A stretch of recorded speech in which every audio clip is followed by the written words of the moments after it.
Greetings, wonderful, lovely Scorpios, sun sign Scorpios and rising sign Scorpios. My name is Gordon and we're going to be looking at the astrology trends for you guys for the week commencing the 1st of June through to the 7th of June. What better place to start, Scorpio, than the full moon that occurs in your second house, the house of money. Now, there is an opposition to this full moon, which is over there in your 8th house, where the Sun and Mars and Mercury are positioned.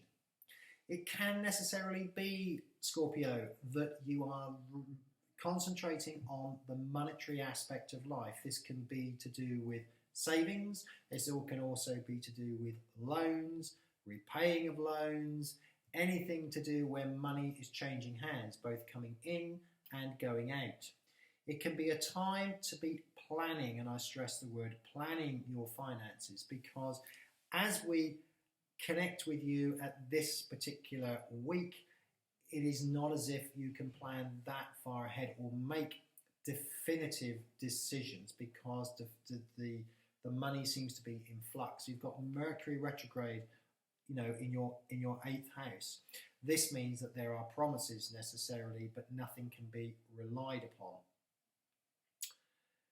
The other main thing that we want to take into account here is that Mars and the Sun are joined together. Now, Mars is one of your rulers, so there can be a feeling here of wanting to get things done yesterday, and we have to say, caution, just stand back, wait, because all will become clear as the week and the month progresses. Now, Venus is moving from your 9th house. Now, your 9th house is to do with your emotions as far as your higher self, and they are moving into your 10th house. Now, this is looking very good for you, Scorpio. You may be, as we speak at this particular moment in time, maybe a bit negative around money, especially if you're in a business. Things may not be panning or just about panning, but they're not clear. As you move through this week and into next week and beyond, things get clearer because Venus moves into your 10th house. It's a very fortuitous placing. It's in the house of ambition, but the reason it's so fortuitous is that it's coming together with Jupiter, and it will stay with Jupiter and also with Mars for quite some time. So there's a lot of potential building there, and this is to do with getting where you want to be, especially where in regard to business or the work side of things. There's a shift in the energy.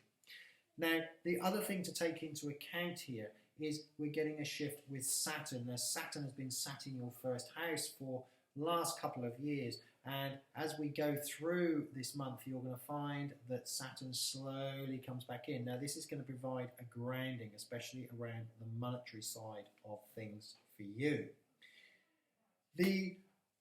As we go towards the end of the week, as I said, we see that Venus moves into your 10th house. This is to do with ambition. And as it does so, you'll notice a change. You'll notice to be able to see things a little bit clearer. Now, this can be to do with work, especially it's centered around work, but also because this is taking in the area of routine as well.